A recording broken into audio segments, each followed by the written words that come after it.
everybody. Welcome back to another episode of the Oneer Podcast. It's the podcast where normally we break down a movie all in one take, but we're going to be doing something a little bit different this week. I'm Austin Archer, and with me, as always, is my childhood next-door neighbor and lifelong best friend, Kramer, England. Yeah, we're mixing it up. We are. We're trying something a little different. And I'm in a hotel. Yes. So if there's any weird noises that come through my wall, it's the people that I'm sharing space with. Also, I have this very loud heating unit that I couldn't figure out how to turn off, but hopefully it doesn't come through too much. Yeah, I can't hear anything right now, so you're good. That's good. We're in the same state. We're in the same time zone right now. Yeah. But anyway, here's the deal. It's December. December is upon us, and we were talking about should we talk about Christmas movies? And then it's just like how much in-depth analysis is there to do on Elf? Or I guess we could break down people love to sort of Love Actually, is it actually a good movie, or are all of these storylines kind of horrifying and terrible? And there's an interesting discussion to be had there, but a lot of these movies, I'm like, I enjoy them, but they just are what they are, and they all follow the same formula. We talked about Die Hard, and we kind of went, that's been done to death, and we don't need to be rehashing that old conversation. But I think it led to this idea of okay, but along the lines of, is Die Hard a Christmas movie? What if we pitched several films that aren't Christmas movies and made a case for why they should be considered Christmas movies? Just trying to try to make a little bit different spin on some of these, because I think at the end we could definitely get into really what makes a Christmas movie. We want to get into some of these movies are definitely. We'll get into it. We'll make our case for why these should be Christmas movies. So I think that we will land in a place where we say, here's what a Christmas movie is. Here are the themes of a Christmas movie. Here's the commonality, the common threads between Christmas movies. And I also think that we should, because you and I disagree on this, we should at the end of this talk about whether or not Die Hard is a Christmas movie briefly. Okay. Yep, I agree. That'll be great. It won't be the whole conversation, but we will present our cases, because I have my case. To me, and we'll get there. Okay. We'll get to it. We'll get there. I feel like to me it's very clear, but we'll get to Die Hard. I feel like to me it's very clear. Maybe the answer will be unveiled when we come up with what makes a Christmas movie a Christmas movie. Yeah. So I guess the name of this new game we're creating is it a Christmas movie? It's time to play. Is it a Christmas movie? We're each going to pitch 3 films that are not traditionally thought of as part of the Christmas movie pantheon. And make our cases as to why they should be considered. That we have about 2 to 5 minutes in that window. Keep it brief to make your pitch. Would you like to start with your first film? Sure. Yeah. Let's start. I'm going to start off with the movie that I think is definitely a Christmas movie, and it's The Shining. Okay. That's not what I thought you were going to say. The Shining with, Jack Nicholson. And here's the thing, right? We're talking about Christmas movies.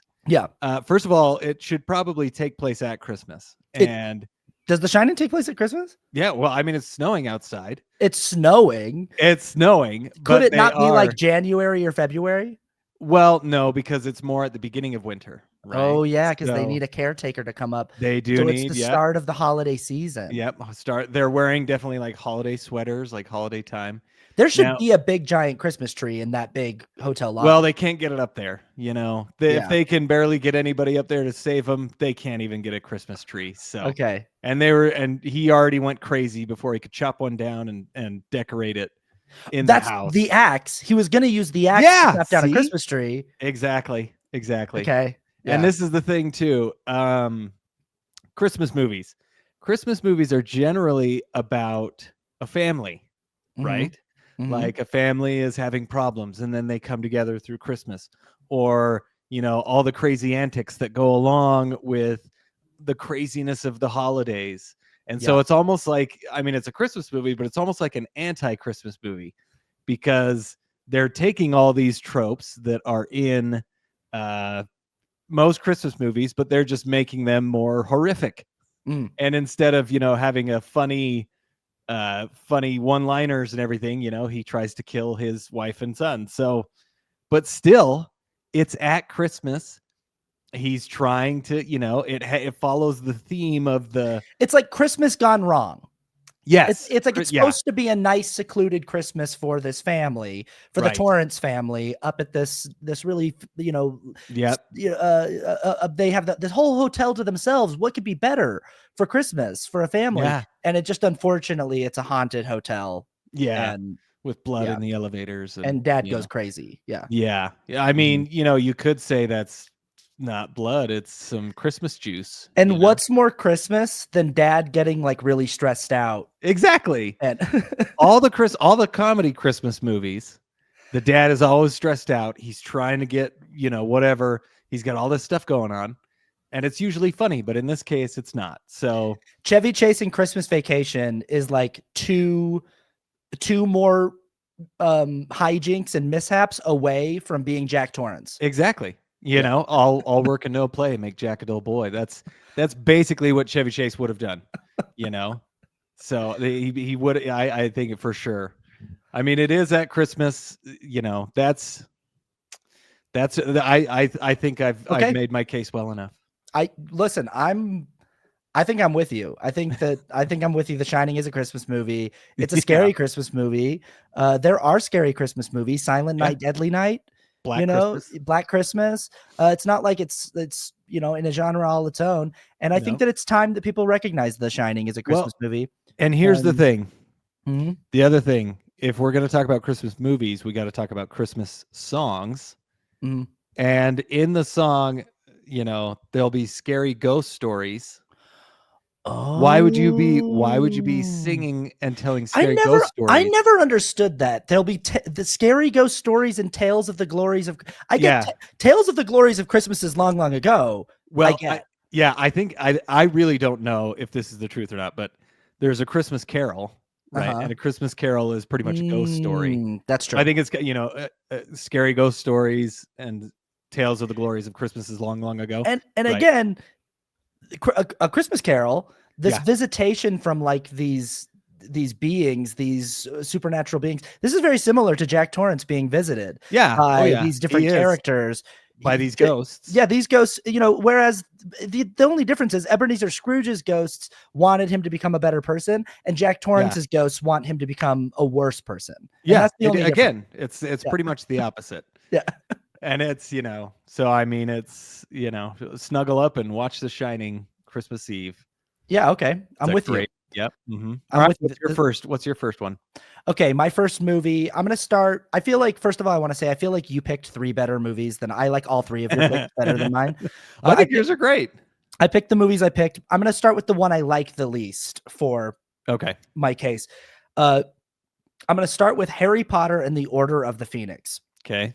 Now, you could say that any Harry Potter movie is a Christmas movie because I think in pretty much all of That's them, there's a there's a scene Christmas scene. Yeah. where the kids go, "Happy Christmas, Harry." Happy Christmas, Harry. Happy Happy Christmas, Ron. Yeah, Yeah. Yeah. I think it happens in most of them. So Yeah. I had to think to myself, which one though is the most Christmas? Now I was going to say that they all feature it. So I am very interested to see why you think this is the most Christmas of all the 8 Harry Potter movies. So sorry, go ahead. you absolutely. And I don't know if I have a very strong argument, but I'm going to make it as though I do. I'm going to make Okay. it as though I believe in this argument. Obviously, this universe is Christmas down. Like this universe is Yeah. Christmas all over the place. It's got Dumbledore as Santa Claus. Get out of here. He's Yeah. got he's Santa Claus. He's fancy Santa Claus. He's got the law, especially when it's Richard Harris. Like that's Santa, dude. Yeah. And there's elves going around, and there's Yeah, you could say, there's all kinds of there's all kinds of magical stuff going on. I People mean, are and honestly, the only way for Santa to do everything is through magic. Mhm. And if it's all magic, Santa Claus is obviously a wizard. So, Of course. yeah, Yeah, Santa Claus like went to Hogwarts, he 100%. Like probably, he yeah. is, and flying reindeer. What are the animals that only certain people can see Oh, that yeah. fly, that pull carriages? Oh man, they're Thestrals, I Yeah, think. that's Thestrals, yeah. that's reindeer. That's straight. Sure. Whatever spell is put on Thestrals to make them fly and pull carriages, the same thing. Santa's Mhm. doing the same thing with reindeer. You know, the And next Fantastic Beasts, that's what they should do, the flying reindeer. I think that He absolutely.